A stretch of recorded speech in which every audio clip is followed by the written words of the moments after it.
Stroke আজ অকালে কেড়ে নিচ্ছে মানুষের প্রাণ। যদি দেখেন কারো স্ট্রোক হচ্ছে, তাহলে রোগীকে বাঁচানোর জন্য আপনাকে জরুরি ভিত্তিতেই নিম্নবর্ণিত পদ্ধতি অবলম্বন করতে হবে।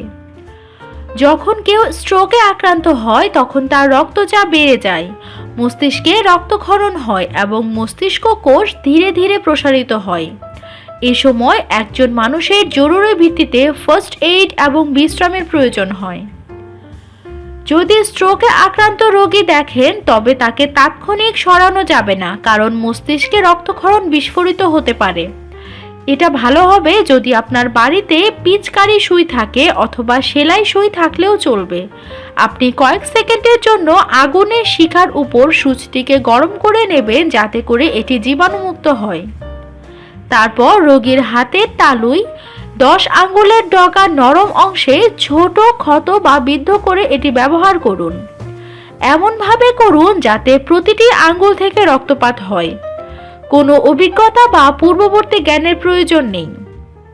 কেবলমাত্র নিশ্চিত করুন যে আঙ্গুল থেকে যথেষ্ট পরিমাণে রক্তপাত হচ্ছে কিনা। এবার 10 আঙ্গুলের রক্তচাপ চলাকালীন কয়েক মিনিটের জন্য অপেক্ষা করুন, দেখবেন ধীরে ধীরে রোগী সুস্থ হয়ে উঠছে।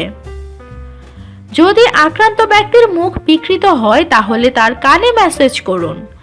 এমনভাবে তার কান ম্যাসেজ করুন যাতে ম্যাসেজের ফলে তার কান লাল হয়ে যায় এবং এর অর্থ হচ্ছে কানে রক্ত পৌঁছেছে। তারপর প্রতিটি কান থেকে 2 ফোঁটা রক্ত পড়ার জন্য প্রতিটি কানের নরম অংশে সুচ ফোটান। কয়েক মিনিট অপেক্ষা করুন, দেখবেন মুখ আর বিকৃত হবে না। কিছুক্ষণ অপেক্ষা করে রোগীর অবস্থা একটু স্বাভাবিক হলে যথাসম্ভব তাড়াতাড়ি হাসপাতালে ভর্তি করান। জীবন বাঁচাতে রক্তক্ষয়ের এই পদ্ধতি চীনে প্রথাগতভাবে চিকিৎসার অংশ হিসেবে ব্যবহার হয়ে আসছে। এই পদ্ধতির ব্যবহারিক প্রয়োগ 100% কার্যকরী হিসেবে প্রমাণিত হয়েছে।